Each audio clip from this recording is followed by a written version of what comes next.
পুরো নামটা কি জানো? শারমিন সিমির হোসেন রিমি। যাই হোক, সিমিন হোসেন হাসিনার ওটা না, বড়টা শারমিন আহমেদ। তো শারমিন আহমেদের বই আছে তাজউদ্দিন পিতা ও নেতা।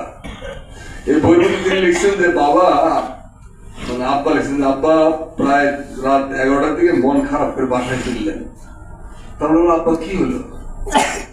নিজের লেখা বই হাসিনার রাজত্বকালে বই ব্যান করে নাই, তবে বিক্রয় বিতরণ বন্ধ ছিল, কিন্তু বইটা অনেকের কাছে আছে, আমার কাছে আছে। সেইখানে শারমিন আহমদ লিখছে যে তার বাপ বলল যে আমি টেপ রেকর্ডার নিয়ে গেলাম, টেপ রেকর্ডার নিয়ে স্বাধীনতার ঘোষণাপত্র লিখে নিয়ে গেলাম। আমি বললাম মুজিব ভাই, ইন্টারকন্টিনেন্টাল হোটেলে সব বিদেশি সাংবাদিকরা বসে আছে, আপনি স্বাধীনতার ঘোষণাটা দিয়ে দেন, টেপ রেকর্ডারটা নিয়ে আমি ওখানে দিয়ে দেবো, সারা পৃথিবীতে পৌঁছে যাবে। এইসব আমার তো হবে না।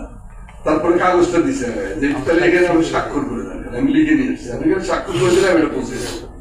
আমার কি তেল খাটা মেরে দিই, আমি তো আমার বিরুদ্ধে এটা করলে রাষ্ট্রদ্রোহিত মামলা হবে, এইসব হাঙ্গামার মধ্যে আমি যাবো না। কি বুঝলেন? যিনি জাতির পিতা হবেন, যিনি দেশের স্বাধীনতার স্থপতি হবেন, তিনি বলতেছেন মামলা দিলে আমার বিরুদ্ধে। মামলা তো দিলে তো আপনার কি আসবেন? আপনি তো সেপারেট দেশের হয়ে যাবেন, নায়ক হয়ে যাবেন। গেল। তারপরে বললো যে তাজউদ্দিন যেন আরো ফিরে করছে বাড়িতে, নাকে তেল দিয়ে ঘুমা, নাকে তেল দিয়ে ঘুমা। আর কি বলছে যে যদি 27 তারিখে আমি হরতাল দিছি, ওই পারলে হরতালটা পালন করিস, যা বাঘ তুই যা, তুই যা। মানে তুই যে তুচ্ছতা ছিল ঢাকে বের করে দিছে। তাজউদ্দিন বলছে যে আমি দেখতেছি সুটকেস পোষাচ্ছে ভাবি। মন খারাপ করে তাজউদ্দিন বাড়ি ফিরলেন। পরের দিন তাজউদ্দিন শুনলো স্বাধীনতার ঘোষণা। তার ডায়েরিতে তিনি লিখছেন যে একজন মেজর বাংলাদেশের স্বাধীনতা ঘোষণা করছে, বিদ্যুৎ স্ফুলিঙ্গ বয়ে গেল আমার রক্তের ভেতরে, যে উই আর নট অ্যালোন, আমাদের সাথে আমাদের সেনাবাহিনী আছে, আমাদের বাঙালি বাংলা ভাষাভাষী আর্মিরা আছে আমাদের সাথে, ভয় নাই।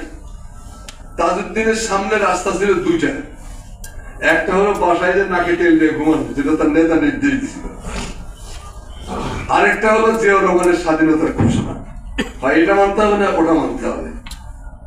তাজউদ্দিন শেখ মুজিবুর রহমানের নাকে তেলের ফর্মুলা যায়নি, এই থিওরি প্রত্যাখ্যান করেছে, নাকে তেল থিওরি প্রত্যাখ্যানকে তিনি বেছে নিলেন শহীদ জিয়ার নির্দেশ, এবং তিনি যে কলকাতায় চলে গেলেন, ওখান থেকে 17 তারিখে তো গভর্নমেন্ট ফর্ম হয়ে গেল। তো এই যে 26শে মার্চ থেকে 17ই এপ্রিল